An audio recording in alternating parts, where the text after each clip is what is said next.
विद्यार्थी मित्रांनो, सह्याद्री ट्युटोरियल्समध्ये तुमचं स्वागत आहे। आजचा व्हिडिओ अतिशय महत्त्वाचा आहे, छोटासा आहे, शेवटपर्यंत तुम्हाला बघायचा आहे।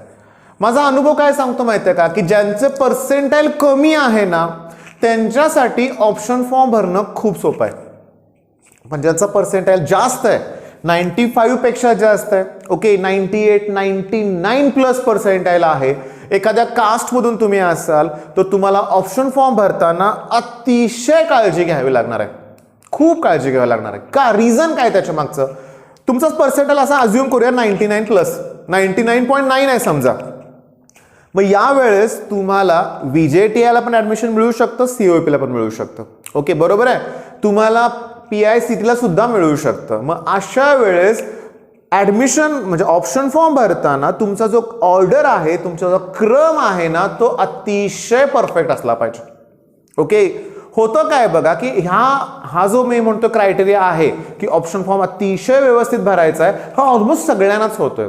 गेल्या वर्षी माझ्याकडे एक मुलगानं रिपीट केलंय, त्याचं पर्सेंटाइल सुद्धा चांगलं होतं, 90 पर्सेंटाइल अबोव त्याचे मार्क होते म्हणूया आपण, पण ऑप्शन फॉर्म मध्ये पहिली जी ऑप्शन होती ना ते एकदम लोकल कॉलेज होतं, ओके, त्याचं मेरिट कधीच हाय नव्हतं आणि ह्याचं ऑब्व्हियसली मेरिट जास्त होतं, ओके 90 मी एक असं लिहिलंय बरं का, मला पर्सेंटाइल आठवत नाही त्याचे, पण ऑब्व्हियसली पर्सेंटाइल छान असल्यामुळे तेच कॉलेज मिळालं ना, आणि मग पहिल्या नंबरला जे कॉलेज आहे ना ते ऑटो फ्रीज होतं ना, मग तुम्हाला जर सगळ्याच कॉलेजला ऍडमिशन मिळतंय असं तुमचा स्कोअर असेल तर तुमचं पहिलं ऑटो फ्रीज होणार आहे, ही रियालिटी आहे।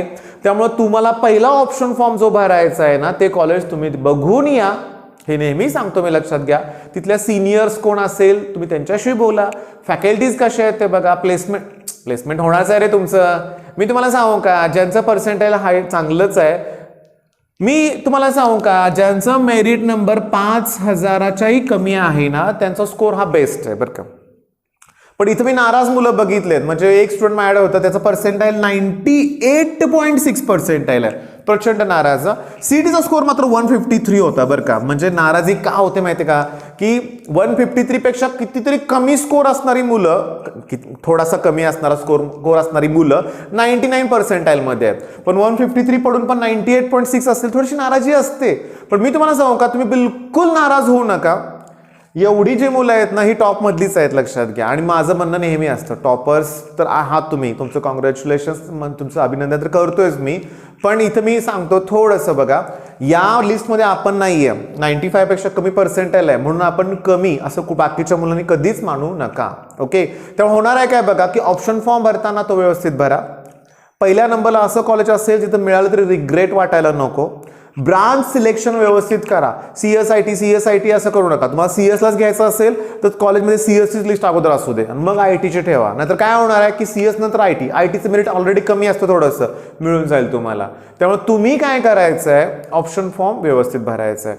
हा तुम्ही जेव्हा हे आणि तुमच्या क्लासेस असतील, ऑब्व्हियसली तुम्ही तुमच्या क्लासमध्ये टॉपर असणार आहे, मग तुम्ही क्लासला व्हिजिट द्या, कॉलेजला व्हिजिट द्या, तुमचा ऑप्शन फॉर्म दाखवा।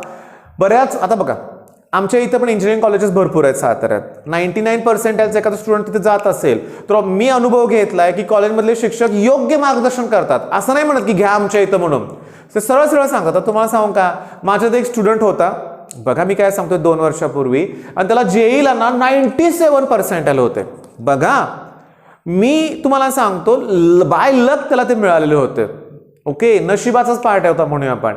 मग तो इथल्या साताऱ्यातल्या कॉलेजमध्ये गेला, काम मी पाठवलं होतं, मी त्याच्या पालकांना समजावून सांगितलेलं होतं की हे नशिबानं मार्क मिळालेत, एवढ्या मार्कावर तुम्हाला चांगलं कॉलेज मिळेल, पण ठीक आहे पुण्यातलं बेस्ट कॉलेज मिळेल, पण तिथं तो इंजिनिअरिंग कंप्लीट करू शकेल का, त्याला आमच्या इथे थांबण्याची गरज आहे, 1 to 1 सब्जेक्ट करून घ्यावा लागेल, म्हणून मी कॉलेजमध्ये पाठवलं, तर कॉलेजमधल्या शिक्षकांनी मार्क्स बघितले आणि पालकांना स्पष्टपणे सांगितलं बेस्ट पर्सेंटाइल आहे JEEचं ते तुम्ही बाहेर कॉलेज बघा।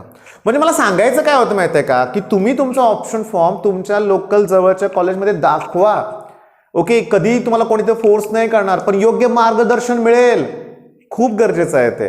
त्यामुळे मला हा छोटासा व्हिडिओ कदाचित काही लोकांना आवडेल न आवडेल, पण सांगण्याचा हेतू काय होता, मला कुणाकडून पण एवढीशी पण चूक नको आहे, हां परत तो चान्स मिळणार नाहीये, ऑटो फ्रीज झाल्यावर सेकंड राऊंडला चान्स असतो का, नाही बिलकुल। आता या वर्षीचे रूल्स त्यांनी काय चेंज करतील न करतील, समजा एकच कंपल्सरी असेल, त्याच्याऐवजी काही वर्षापूर्वी बरं का 8-10 वर्षापूर्वी पहिले 8-9 कॉलेज कंपल्सरी असायचे, आता नशिबाने एकच आहे. विचार करा ना, त्यावेळेस तर किती अवघड होतं ना ऑप्शन फॉर्म भरणं. आता पण अवघडच आहे. त्यामुळे घाई करू नका, गडबड करू नका. म्हणजे अति घाई संकटात नाही, आपल्या मराठीतनं म्हण आहेच. तर बिलकुल घाई न करता ऑप्शन फॉर्म भरा. All the best. धन्यवाद.